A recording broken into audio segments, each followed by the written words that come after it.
এবার বিজেপিকে কটাক্ষ করলেন তৃণমূলের রাজ্য সহ সভাপতি জয়প্রকাশ মজুমদার। তিনি বলছেন যে বিজেপি বিচিত্র দল, সার্কাসের পার্টি। 6 মাস হয়ে গেল বিজেপির রাজ্য কমিটি হয়নি। শ্রমিক ভট্টাচার্য সভাপতি হয়ে বসে আছেন। শ্রমিক ভট্টাচার্য নামেই বিজেপি রাজ্য সভাপতি। শুভেন্দু অধিকারী নিজের মতো কাজ করেন, দল চালান। বিচিত্র দল বিজেপি, সার্কাসের দল। গতকাল দিলীপ ঘোষকে নিয়ে নাটক হলো, সবাই দেখলো, বললেন জয়প্রকাশ মজুমদার। রাজ্য কমিটি 6 মাস হয়ে গেল হয়নি। শ্রমিক ভট্টাচার্য রাজ্যের সভাপতি হয়ে আছেন, নিজের রাজ্য কমিটি নেই, যে কমিটির মাথা হবেন তিনি নামকা ওয়াস্তে সভাপতি। অন্যদিকে সুকান্ত মজুমদারের কমিটি এখনো আছে, যারা সুকান্ত মজুমদারের কাছ থেকে নির্দেশ নিচ্ছেন, আগের সভাপতি। অন্যদিকে শুভেন্দু অধিকারী হচ্ছেন নিজের মতন তার কার্যক্রম, তার সঙ্গে আবার বিজেপির যারা আগেকার পদাধিকারী নেতা তারা আবার থাকেন না। এই বিচিত্র পার্টি, একটা সার্কাস পার্টি বললে কম বলা হবে।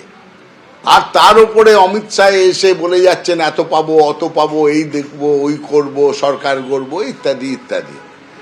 এরই মাঝখানে দিলীপ ঘোষকে নিয়ে যে নাটকটা হলো, সেই নাটকটাই বুঝিয়ে দিচ্ছে যে কতখানি অসহায় বা মুমূর্ষু অবস্থা সংগঠনের, যে দিলীপ ঘোষকে ডেকে বলছে আরে এসো না, একটুখানি সাহায্য করো না, যাকে একদম সরিয়ে রাখা হয়েছিল।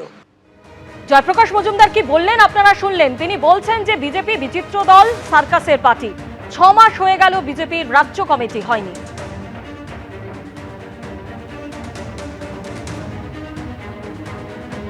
এই মুহূর্তে টেলিফোনে রয়েছেন বিজেপি নেতা রাহুল সিনহা। রাহুল বাবু, জয়প্রকাশ মজুমদার তিনি বলছেন যে 6 মাস হয়ে গেল বিজেপির রাজ্য কমিটি হয়নি, শ্রমিক ভট্টাচার্য সভাপতি হয়ে বসে আছেন, কিন্তু নামেই তিনি রাজ্য সভাপতি। শুভেন্দু অধিকারী নিজের মতো করে কাজ করেন, দল চালান। দেখুন, বিষয় হচ্ছে যে বিজেপির কমিটি নিয়ে তৃণমূলের যে এত চিন্তা, এটা জেনে স্বাভাবিক ভালো লাগলো। এটা বোঝা যাচ্ছে যে তৃণমূল কংগ্রেস টেনশনে আছে, যে বিজেপির রাজ্য কমিটি হয়ে কি হবে না হবে সেটা নিয়েও তৃণমূলের ভয় তৃণমূল একদম প্রকাশ্যে স্বীকার করছে। নইলে কোন পার্টির কমিটি হচ্ছে কি না হচ্ছে সেই খোঁজ কেউ নিতে যায়? তার মানে এটা বুঝতে হবে যে তৃণমূল কংগ্রেসের ভয় কোথায় এসে দাঁড়িয়েছে। অতএব আমরা পরিষ্কার বলতে চাই, ঠিক সময়ে সব হবে। কমিটি হলেও আপনারা হারবেন, কমিটি না হলেও তৃণমূল কংগ্রেস হারবে।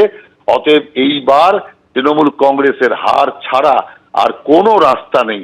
যে কমিটি হলো কি না হলো ওটা বড় প্রশ্ন নয়, বড় প্রশ্ন হচ্ছে তৃণমূল এবার বাংলা ছাড়া হচ্ছে, বাংলা থেকে যাচ্ছে। ধন্যবাদ আপনাকে। আপনারা জানেন যে 3 দিনের রাজ্য সফরে এসেছিলেন কেন্দ্রীয় স্বরাষ্ট্রমন্ত্রী অমিত শাহ। গতকাল তৃণমূলকে নিশানা করে অমিত শাহ তিনি বলেন সোনার বাংলা গড়ব। 2016 থেকে রাজ্যে প্রাণ হারানো 300রও বেশি দলীয় কর্মী তর্পণের সময় এসেছে। মহান এই ভূখণ্ডকে প্রথমে বামেরা, পরে তৃণমূল ক্রমে নিচে নিয়ে গেছে। সময় এসেছে সোনার বাংলা গড়ে তোলার, মন্তব্য কেন্দ্রীয় স্বরাষ্ট্রমন্ত্রী অমিত শাহের। समय आ गया है। श्यामा प्रसाद मुखर्जी से लेकर अब तक भारतीय जनता पार्टी के कार्यकर्ताओं ने किए हुए संघर्ष का अंत लाने का समय आ गया है। 2016 से 2025 तक 300 से ज्यादा कार्यकर्ताओं ने जो बलिदान दिया है, वो कार्यकर्ताओं का तर्पण करने का भी समय आ गया है। और हमारी महान बंगभूमि को पहले 3 दशक तक कम्युनिस्ट और बाद में 15 साल तक टीएमसी ने नीचे नीचे नीचे ले जाने का काम किया है। समय आ गया है सोनार बांग्ला का सृजन करने का भी समय। অমিত শাহর এই মন্তব্য নিয়ে শুরু হয়েছে রাজনৈতিক চর্চা। তৃণমূল সিপিএম কার কি বক্তব্য দেখুন। সোনার দেশ গড়েছেন, যেই সোনার দেশে অর্থনীতিকে দেউলিয়া করিয়ে দিয়ে এক একটা চোর শিল্পপতি ভারতবর্ষের টাকা মেরে পালিয়ে গিয়েছে, এবং তাদের অধিকাংশ দেখা যাচ্ছে একটা পার্টিকুলার রাজ্য থেকে, ওনাদের শাসিত রাজ্য থেকে। ওনারা এমন সোনার দেশ গড়েছেন যেখানে ধর্ষককে জেল থেকে বের করে এনে মালা পরানো হচ্ছে। ওনারা এমন দেশ গড়েছেন যেখানে একজন ছাত্র সে আন্দোলন করায় তাকে জেলে রাখা হয়, প্যারোল পায় না, ধর্ষকরা জেল থেকে প্যারোল পেয়ে চলে আসে।